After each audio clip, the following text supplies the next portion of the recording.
Hello, welcome to Through Lucy's Lens, weekly videos where I go somewhere interesting and hopefully you will find them interesting too. I'm in Norfolk.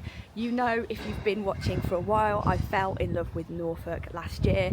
So this week I'm in North Norfolk for a whole week's exploring, and today I am in Cromer. And one of the things I really wanted to investigate while I was here was the homes of the people who lived and worked here. And of course, a lot of them were fishermen and their families. So I found a museum that gives an example of a fisherman's house, and it's at Cromer Museum, so we're going to go in there now. So of course I'm excited, I can't wait. Shall we go? Let's go. Welcome to Cromer, a small Norfolk town that in the Victorian era stood at the crossroads of tradition and transformation. Cromer was once a quiet fishing village perched on the edge of the North Sea. It found itself reshaped by the arrival of the railway in 1877. And with the railway came tourists, drawn on the promise of fresh sea air and the new fashion for coastal holidays. Elegant hotels and smart promenades were soon built alongside weather-worn cottages, and the local economy shifted to meet the growing demand. Yet behind this genteel facade, Cromer remained a working town, its lifeblood still tied to the sea. Fishermen set out at dawn, crab boats dotted along the shore, and entire families lived in modest rows like the East Cottages we will visit in this video. These cottages behind Cromer Museum are part of what's known as East Cottages. They are among the few surviving examples of this kind of housing that once dominated working class life in this part of Norfolk. The plain brick facade gives little away, but in the 19th century they were home to large families, mostly connected in some way to fishing, manual labour or domestic service.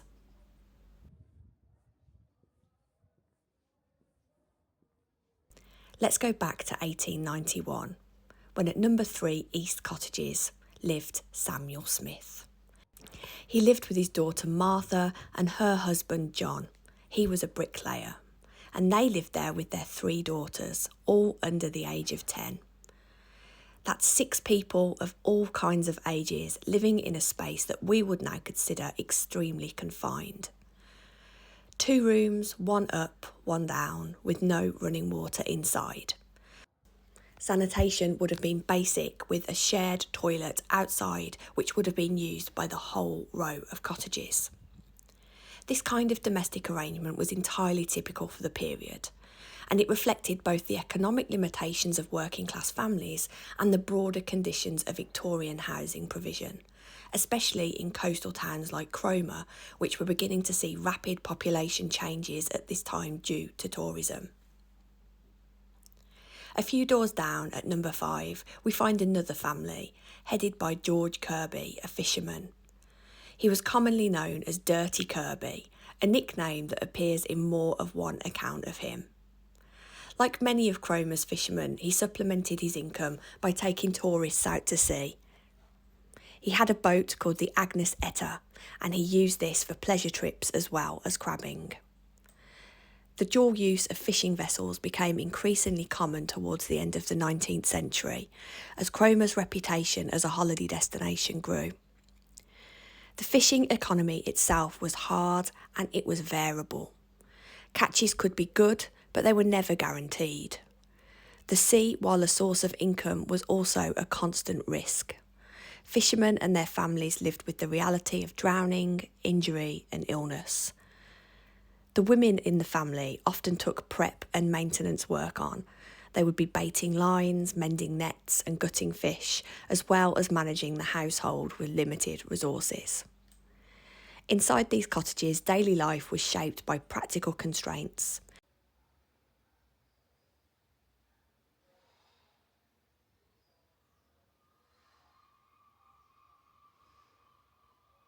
Heating would come from a single fire, which would have been in the main room. Food was basic and largely seasonal, with bread, potato and herrings being the main part of the diet. Children were expected to contribute where they could, either through errands, part-time work or assisting in other family trades. Despite the hardships, communities here were tightly bound. It's important, and I always say this in a lot of my videos, not to romanticise life in these cottages. They were on the main overcrowded, very poorly ventilated and vulnerable to damp. Infant mortality in cottages like this was high and access to healthcare was very limited. They reminded me very much, not only in construction, but also size, of the back-to-back houses in Birmingham. These houses represent a vital part of Cromer social history, and that also of the wider coastal population.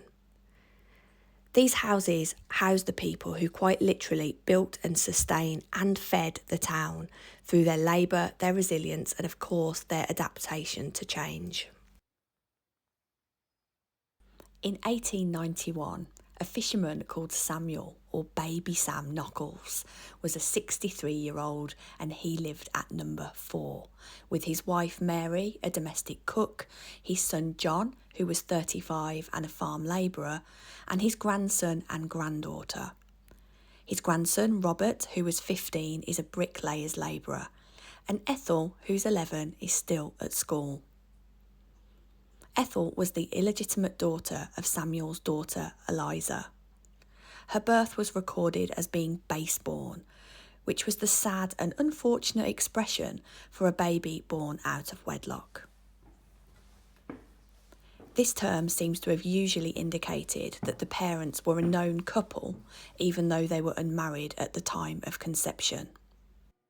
In 1921 and 1939, I found Ethel again, and she was recorded as living at St Andrew's Hospital, which is a mental health facility near Norwich. Ethel is recorded as dying in Norwich in 1951, aged 71. Presumably, she's still living in the mental health hospital. This would mean she spent at least 30 years of her life there. I couldn't find any more information about Ethel, but I've thought about her a lot since I visited these cottages, and how her life started here in probably difficult circumstances on East Row.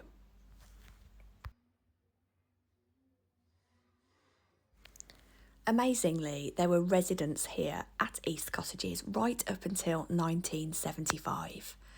In 1884, Caroline Kirby was born, and she lived at number 5. She lived here all the way through until her death in 1975, aged 89. She's the last resident of East Cottages prior to their redevelopment into the museum.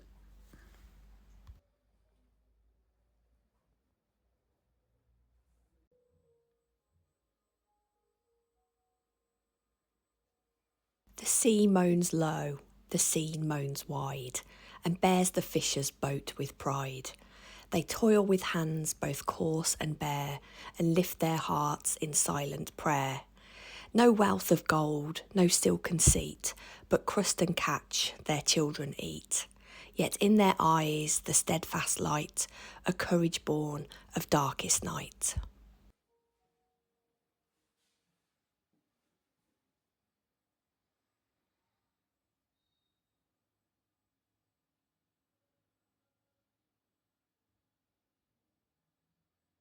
Oh gosh, I love little museums like that. That was lovely. I was a bit disappointed because the upstairs I thought was going to be some sort of bedroom arrangement, because in those cottages originally there were 2 bedrooms, but for some reason now it's like an educational facility, which is fine. I'm going to let it off because I really enjoyed it, and particularly found it moving the part where there was the photographs of the fishermen and their families, because you can look right in their eyes. Gorgeous. I am on a little wonder. Forgive me, I forgot my microphone. I left it in the car. It is what it is. But what I wanted to do was walk around Cromer and see if I could find any examples of fishermen's cottages that hadn't been restored. And I found a couple, so I'm just going to pop a few on the video now. In fact, I'm going to flip my camera around. There we go. Look at that. So here we have some fishermen's cottages that are still lived in today. I believe they're holiday homes.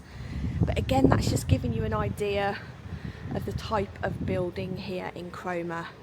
Again, tiny, one up, one down, highly functional. And I've just found this little alleyway too. This is just residential. Got a little crab boat up there. And then coming through, look, into another courtyard of what would have been fishermen's cottages. Maybe there's still fishermen living here, I don't know. But again, this just gives you a better idea than a museum. These lovely courtyards of houses. And at one point these would have had a shared bathroom and a washroom facility, probably somewhere around where I'm going a bit fast, but I'm always aware these are residential, so I try and avoid house numbers. But here again, look, there's another cottage. Just to give you a better idea of how things were once here in Cromer, when it was majoritively the home of people who made their living from the sea. Thank you, as always, for coming with me today. If you love social history and the stories of real people, please do subscribe. It really does help me with the channel. Until next week, goodbye.